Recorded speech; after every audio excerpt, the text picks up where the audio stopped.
Hey Bookaholics, and welcome back to another video. Today I am bringing you a recommendations video.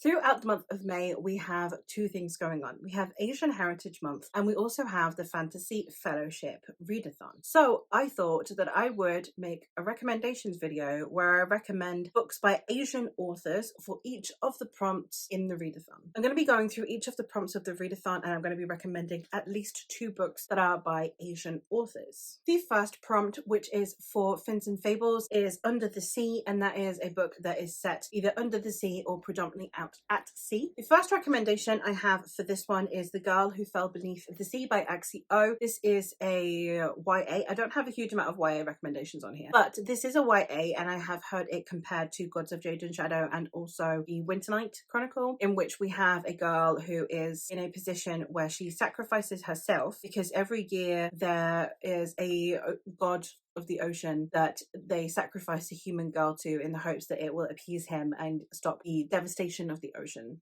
happening to their town. And the girl that is selected is actually the love of her brother's life, and therefore our protagonist decides to sacrifice herself instead to ensure her brother's happiness. And while she is down there, she discovers that all is not as it seems and begins to attempt to help this god, I believe. I like the premise of this. It is enough to actually make me curious about reading it, even if it is not one that I would usually lean towards, especially YA romance. But the whole premise and the cultural aspects of it and it being based on Asian folklore sounds awesome to me. So I hope that I can get to it sometime soon, because it is definitely one that I want to try, and it works for this prompt if you are also interested. As is obvious, I am not only recommending books that I have read, I am recommending books that I know exist, not just ones that I have read. Another one that I have not read but that works for this prompt is of course Fathom Folk, which has recently come out. In this story we are following the Fathom Folk, who are in this city, the kind of the lowest caste. They are in the polluted waters below this magnificent city, and they are the sirens, the kelpies, etc., the water folk who live below. And we are following a protagonist who is half siren and has managed to work themselves up to becoming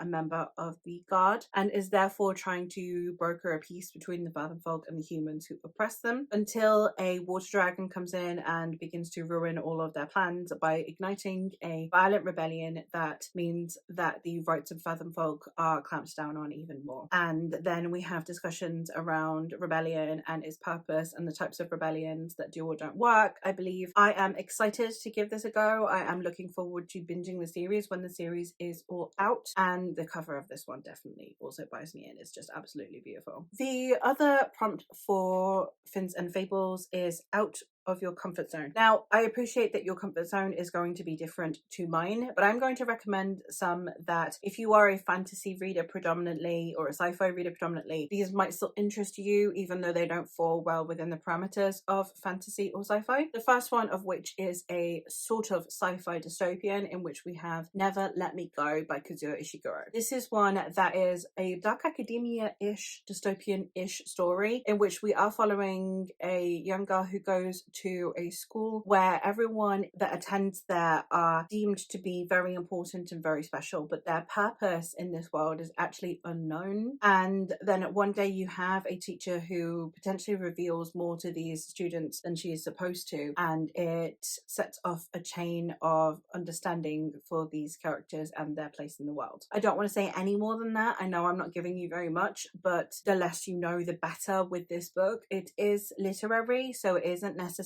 the easiest read, and the subject matter is actually one that is quite intense. Do bear that in mind and look up content warnings if you need to, but it is a very interesting story, and it does have that sci-fi undertone to it in the dystopian sense, but it is more literary than not. So it might be of interest to you, but it will not be in your comfort zone. And then the other one that I have is Ghost Bride. Ghost Bride is a horror novel in which we have a woman who is requested to be the ghost bride to this man who has passed away. In certain cultures in Asia, you have a ghost bride, which is someone who will essentially marry the corpse of another person so that they don't die unwed. She will become his ghost bride, and then she actually gets haunted by her husband. So it's a horror kind of literary. So it has these paranormal elements, these kind of fantastical elements, but they're not well within the confines of what we are accustomed to in fantasy. So I think that it would still constitute as being out of your comfort zone if you are usually a SFF reader. For Sticks and Tomes, the 2-point prompt is a book that depicts one of the 7 deadly sins. The first one I'm going to go with is the Greenbone Saga by Fonda Lee, as I do believe that greed would play a huge role in it, as they are warring gangster clans that are fighting over the use of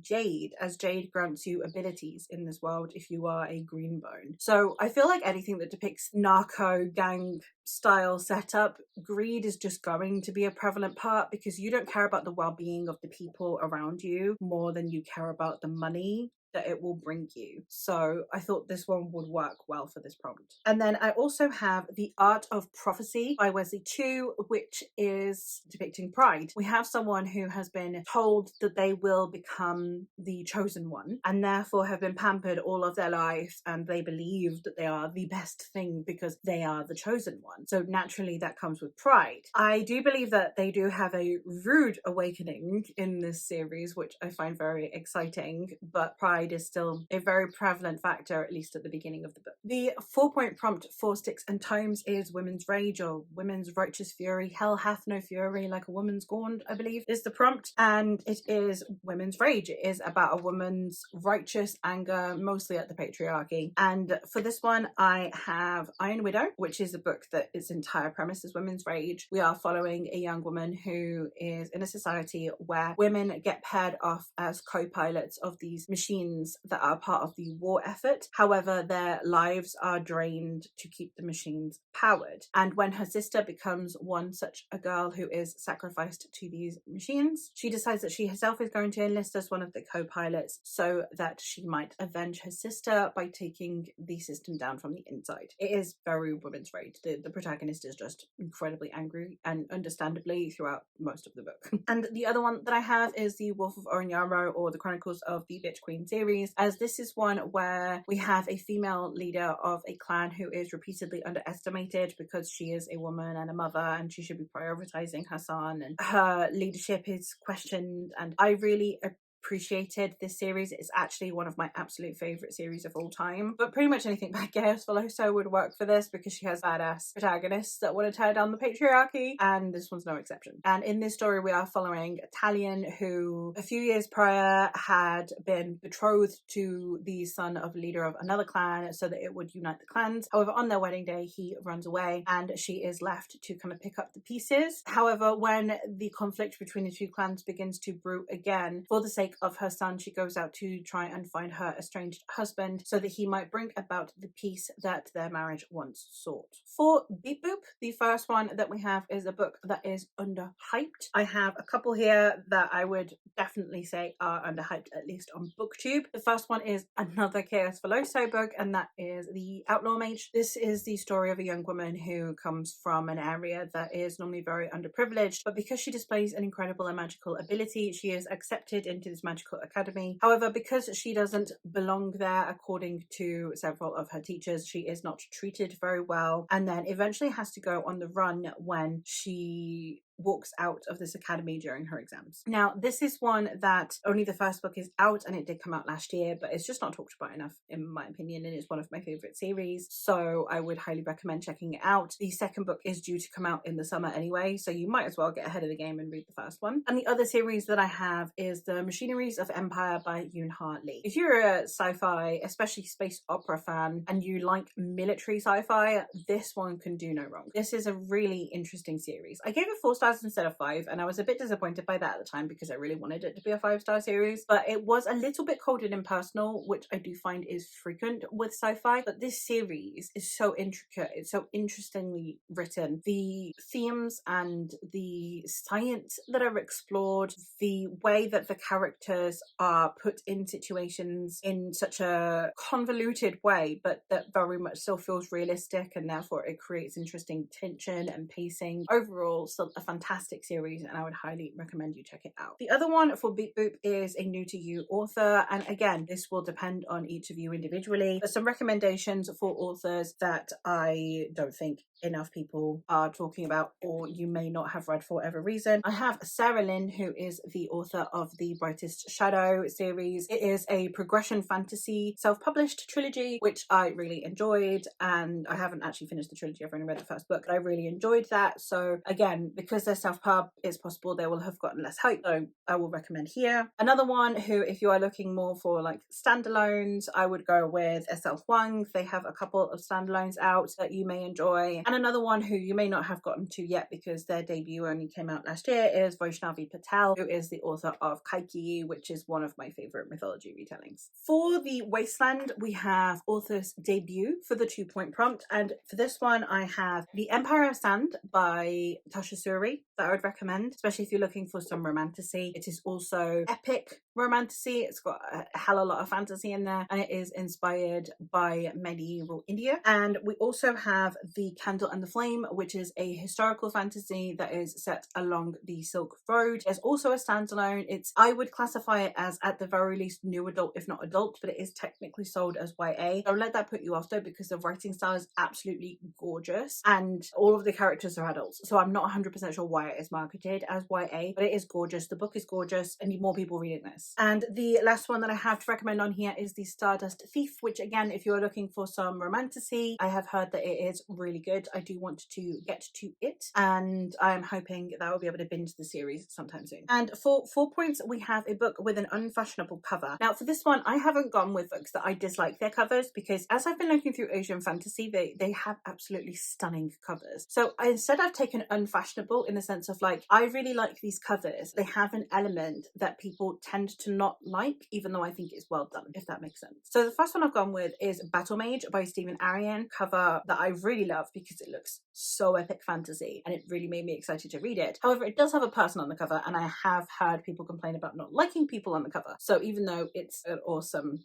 epic cover, it's not fashionable. I don't know if that counts, but I'm counting it. And I can say exactly the same for the Immortals of Maluha, which again, for exactly the same reason, has a person on the cover. Battle Mage is an epic fantasy that is part of a trilogy that is part of an extended universe. In it, we are following 3 perspectives. One is the perspective of a soldier who fights alongside an empire who despises his kind. We also have a foot soldier who, during these battles where you have mages that are shooting down lightning from the skies, he is out there on the front lines in the infantry. And then we are following a young girl who is a princess of this kingdom. The Immortals of Maluha, I believe that this is a retelling of the life of Shiva. So Indian mythology, can't really go wrong with that either. So I am very excited to be getting into both of these. For the Wildwood Wardens 2-point prompt, it is to read the next book in a series. So I'm just going to go with books that are the sequels that have come out recently that you may not have been able to get to yet. The first one I have is The Court of Wanderers, which is the sequel to Silver Under Nightfall by Rinchu Pecco. This is the conclusion to the Ruper's duology, which is a vampire fantasy, I believe. I also believe it's polyamorous, and in it we are following a young man who up until recently has been a vampire hunter until he is befriended by some vampires. And the other one that I have is Griever's War by Alexander Darwin. This is the sequel to the Combat Codes. Those of you who have heard of this series may know that it is actually in fact self-pub, so the sequel is technically